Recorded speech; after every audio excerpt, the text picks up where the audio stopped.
Doing every challenge question, part 42. This is Corporeal 1, chapter 9. It's the vectors chapter. A plane has this equation, a line has this equation. Show the line is in the plane. You can make this way more complicated, but the simplest way of doing this is to just show that a point in the line is in the plane. So, for example, this point right here, 2, 6, 1. If we just show that that's in the plane, first, let's do that. So, okay, we need 2 to be 2 plus lambda plus 2 mu, and we need 6 to be 3 minus 2 lambda minus 1 u, and so on. And solve this here. I think there's a bunch of ways you could try and do that. I rearranged this bottom bit and put it in the top, and just showed that it was consistent for both. You get mu as 1 both times, so just rearrange this last one, put it in here, and put it in there, and you show that mu is 1 both times, and therefore if mu is 1, lambda is minus 2. So great, this point here definitely lies in the plane. And then if you just set t to be 1 instead, and show that a different point, in this case 7 minus 1, 7, also lies in the plane, you'll basically be done, because the plane and the line, right, they're just straight. So if you've got a plane, which you imagine a straight piece of paper, and 2 points on the line which are definitely in that plane, that means the line just goes through that plane in its entirety, which is what we're trying to show. So yeah, we'll continue with this. We'll take away 3 mu from here. We'll put it into both of these two equations as we did before. We'll show that mu is 2 both times, and then we'll show that lambda is minus 1 from here, and we'll show that, therefore, this line entirely lies in the plane. Good. Next one is really weird. Just swap the a and the b, and you just get modulus b modulus a cos theta, which is obviously the same as a b cos theta, and so therefore a dot b is b dot a. This is a really weird question. Proving a dot b equals b dot a via the dot product, kind of a1 times b1 plus a2 times b2 and so on, is a bit more interesting, but yeah, a bit weird. Anyway, the diagram shows this, and now we're going to prove a much more interesting result, which is the distributiveness of the dot products. That's quite cool. Show this first. So a dot b plus c. Well, b plus c is this here. So a dot b plus c is modulus of a times modulus of b plus c times cos theta, the angle between them. So that's quite cool. Except b plus c, the length b plus c, cos theta, is just this length pq. Because you imagine doing a bit of Socrates maybe on this triangle. The length here is b plus c, which is the hypotenuse. So therefore pq over b plus c is equal to cos theta, and therefore b plus c times cos theta is just pq. So we can say that right there, and that'll be the first one done. A very similar thing for the next one, a dot b.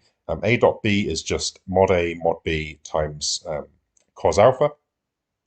But of course, b cos alpha is just pr in the same way that the other one was pq. So that's just pr there. So that's done as well. And now a dot c is slightly more interesting. Did I actually get around to doing a dot c? I didn't actually get around to doing a dot c. I remember now that I actually forgot to do that. And that was why part B seemed a bit weird in my head. Okay, I'm just going to do part B anyway. Left-hand side is, as we said, left-hand side is just mod A times PQ, as we said. Now, the right-hand side is A dot B, which we've already stated is A times PR there, plus A dot C. And now I'm about to show that A dot C is this thing here. So A dot C, the important thing about vectors is you can write those any way you want. So this vector here, A, is just this vector here, A. So therefore, A dot C is just mod A mod C cos beta. But C cos beta is just Mn. So that's just A Mn. Now, of course, this is where part 3 comes in. Mn is the same as Rq, just based on this picture here. So that's the part C that I forgot to do, but that's fine. What I'm going on to say with part B here is that if you factorize out the mod A, PR plus Mn, as we said before, is the same as PR plus RQ, which is just PQ.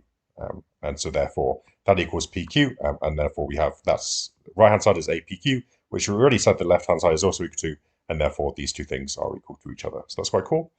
Next question, show these two things are the same. If you times this by -2, you just get the same stuff, so they're the same plane. This is singular because 2 of the rows are linearly dependent on each other, or not linearly independent.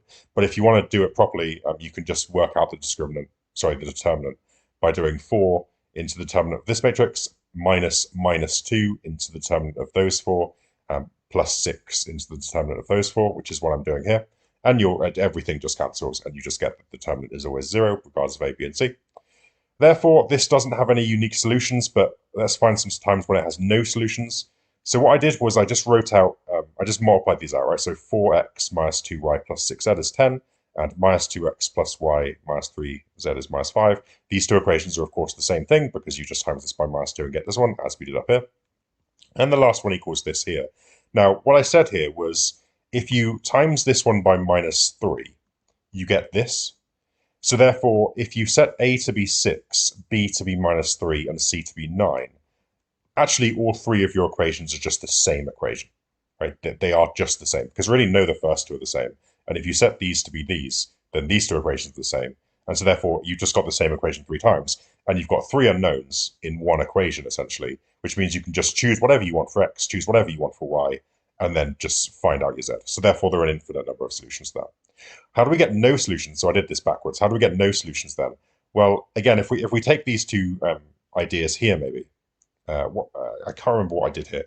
Let me work it out. Sorry, if we take these two equations here, of course, and set a to be minus 2, b to be 1, and c to be minus 3, then we'll have the two same things on the left equaling two different numbers on the right. And that just can't be, right? Because you just sort of take equations away from each other, and you'd end up with like 0 equals minus 10. So that obviously doesn't work. And so if we just set a to be those things, these two equations just do not work together, and we'll get no solutions at all. So I think that will be the way that I did that. Question 2 here, I think this is the last question in the vectors chapter. I just chose to not do any vectors at all because I couldn't see a good way of doing this with vectors. This isn't a circle, it's technically a sphere, but it doesn't matter because all they're really asking for is the center, and the center of the circle, the kind of diagonally planed circle that goes to these 3 points, will have the same center as the sphere that goes to the 3 points. And of course, the radius will be the same for both as well. So this is a sphere, but it doesn't matter. All I'm looking for is the center ABC and the radius R. Now, I'm just going to fill in this information, these three pieces of information into here. The first one creates this because you just put a 4 into here. When you put a minus 4, when you put a minus 4 into here, you get minus 4 minus b, which is, when squared, is the same as 4 plus b because negative squares positives, and therefore you get this here as well. Next one looks like this. Again, 0 minus a all squared is just the same as a squared, so I just wrote that. And then the last one similarly ends up being here. What I'm going to do is, if this is equation 1, this is equation 2, and this is equation 3, I'm going to do this one minus this one. And I've been quite quick with this. I've expanded this all out in my head and then taken them away and cancelled a bunch of things. What's nice about doing these equations taking away is that all of the square terms just go away. This square here should be there. Apologies for that. That was really dumb of me to type. But the bracket should come before the square, of course. Anyway, yeah, that was stupid. Anyway, this squares out to 16 minus 8a plus a squared. So when you take them away, the a squareds go away, and you just get 16 minus 8a. And likewise, this squares to 16, but then that cancels with this 16, plus 8b minus minus 8b, because we're taking these away, makes 16b, and then the b squareds cancel. And then 25 minus 1 is 24, minus 10c, minus minus 2c is minus 8c, and then the r squareds cancel, and so do the c squareds, because again, this 2 should be there. Same thing for this one minus this one. And you get this equation. I've also tidied this up, I guess, and put it down here. Just doing a bit of tidying. Now this one minus this one creates this equation. You get 16 minus 8a, and the a squareds cancel. 16 plus 8b, and then the b squareds cancel. This is the same as this, of course, if this 2 was in the correct place, which means they just cancel immediately.